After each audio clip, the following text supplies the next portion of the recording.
Hi everyone, welcome back to my YouTube channel.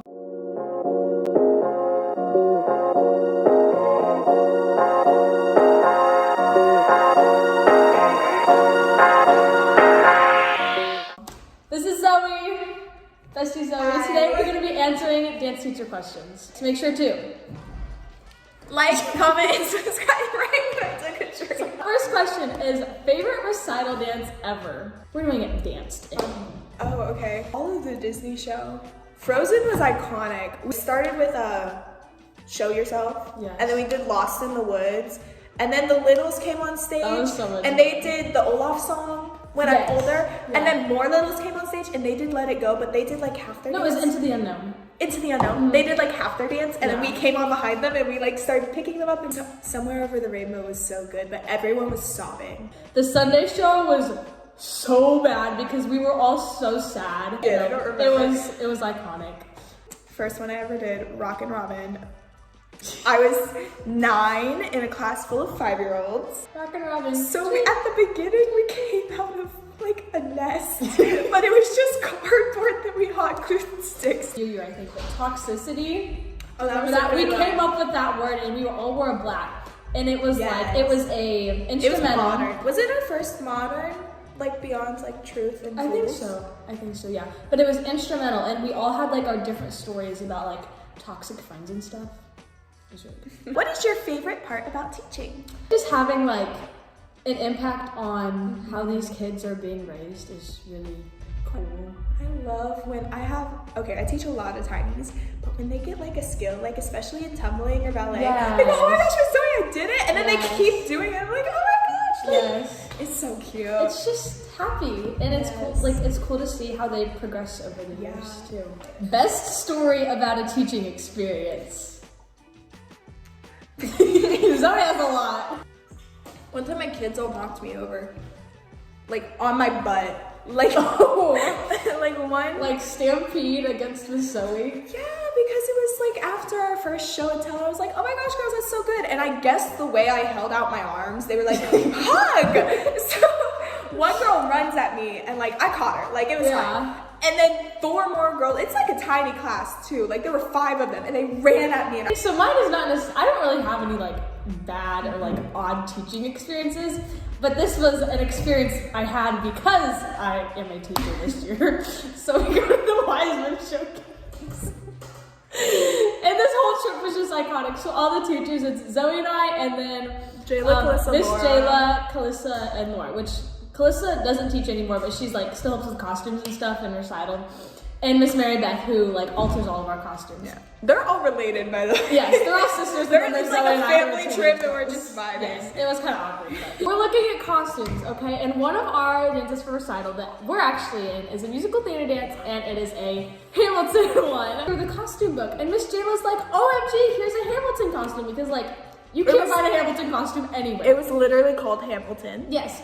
And so what happens at the showcase is you can like put in a request on Google form for a model, right? To come wear the wearing your costume. costume. So normally it's like a 7 or 8-year-old girl wearing like this cute tutu and they look so happy. And you can like see the fabric. Yes. So Calissa, as a joke, decided to put in a request for the Hamilton costume.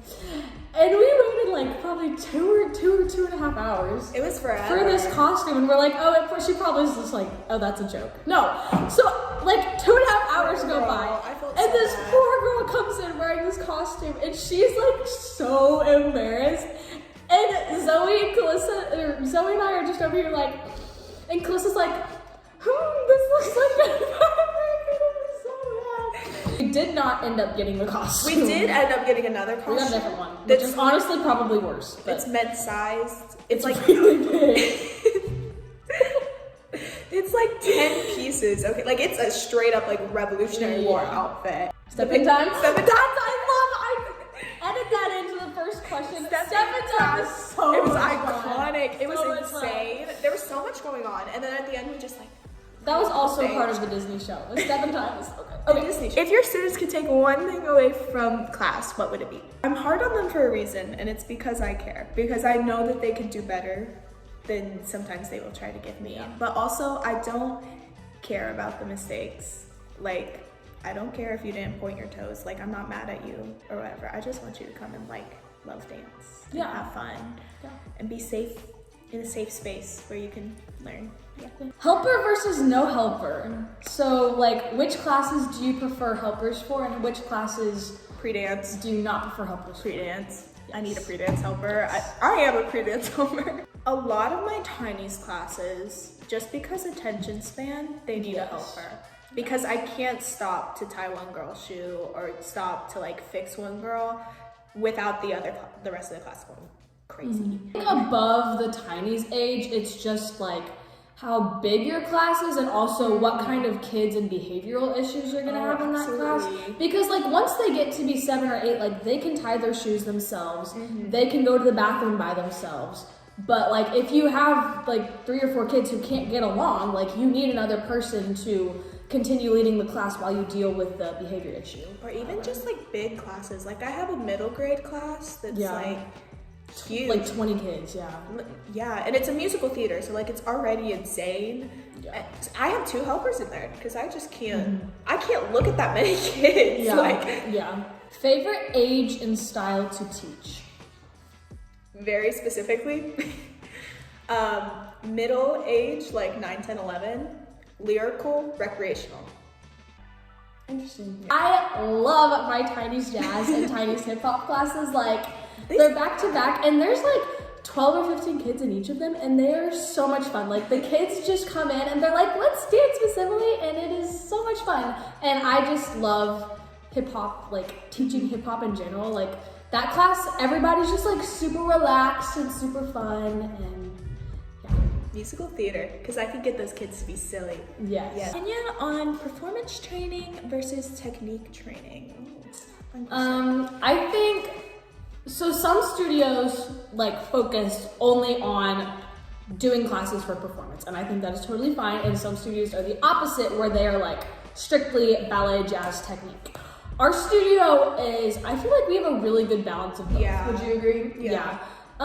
So like in the fall semester, since we didn't do a Christmas show this year, we focused a lot on like the first 15 minutes of class. We worked on technique and drills and stamina and like just different skills and stuff. And then the last 10 or 15 minutes, we'd focus on choreography for the nursing home or Christmas dance. So we didn't spend all of class learning a dance or all of class working on straight legs and pointed toes. And then the spring semester, we'll do kind of the same thing, but every class will be working on choreography for 10 or 15 minutes for recital. And then once it gets closer to May, it'll be closer to most of the class will be working on recital dance, but we will still keep the technique. So I think it's just finding a balance of both. Yeah. I've seen like beautiful technical dancers with no connection to the audience, and I'm like, I'm bored watching you. Yeah. But then like I know there's some dancers who aren't only there for performance, they want to be better and they want to improve, and you gotta give those kids the technique. Yeah.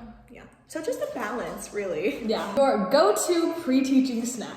I love peanut butter toast with anything on it. Like toast, peanut butter, bananas, blueberries, honey, cinnamon, anything, any toppings. It's so good. I love it. Really, for me, like if I have a bag of M&Ms sitting around, I'll just like eat the M&Ms for a snack. Yeah. But normally it's like I have to dig in the bottom of my dance bag for a crusty granola bar that's been there for like 2 weeks, and then I'll have that as a pre-teaching snack. Why we highly, in all caps, why we highly recommend private lessons. Private lessons are the best way to get individual corrections and to for the teacher to help you focus on what you need help with and what you are trying to improve on. If you are in classes that have 8 or more kids, you know, the teacher is not going to be able to give you as many individual corrections and that individual one-on-one, like, hey, you're really struggling with this, I think we need to work on that a little bit more. But when you do have a private lesson, you know, if you're really trying to work on your leaps and trying to get all your different types of leaps, then the teacher can help you specifically work and better those leaps. Whereas like in class, you might spend 5 minutes working on leaps and then start working on turns or whatever. Yeah, for sure. I have some kids who Honestly, they just don't have the attention span to be in a class with a lot of, like, it's good. Like, it's good for them socially to be in a big class learning choreography or whatever, but some of them, they can't stay focused for 30 minutes, 45 minutes, an hour. So having them by themselves and really being able to tailor the types of exercises and drills or tailor the type of choreography specifically to that dancer, I think is really helpful with them figuring, especially when they're at their age where they're figuring out like how to move their body and they're figuring out what their style is. I think it's super helpful for that. So. Okay. Cool. What would you recommend to a student experiencing burnout? 2 things. Take a break. Yes. Even if it's like a night off, like take a night off. Second, find your why. Why are you dancing? Are you just dancing because it's what you've done your whole life? Because your mom's making you. Because your mom's making you. Are you just dancing because you need something to do? Those aren't really conducive to having a lasting, good dance career. Yes. Even just a good relationship with dance. You need to dance because it makes you happy, because the people make you happy. You don't need to be dancing for a reason that you don't even know. So just find your why. What is the most important trait to have as a dance instructor? Patience. Yes, I would say patience and like lovingness are like a willingness to teach. Because I always feel like super conscious of when I'm going into the dance room. Am I, like, my kids want to be there? I know my kids want to be there. Do I want to be there? Yeah. Like, there's nothing worse than a teacher who does not want to be teaching you right then.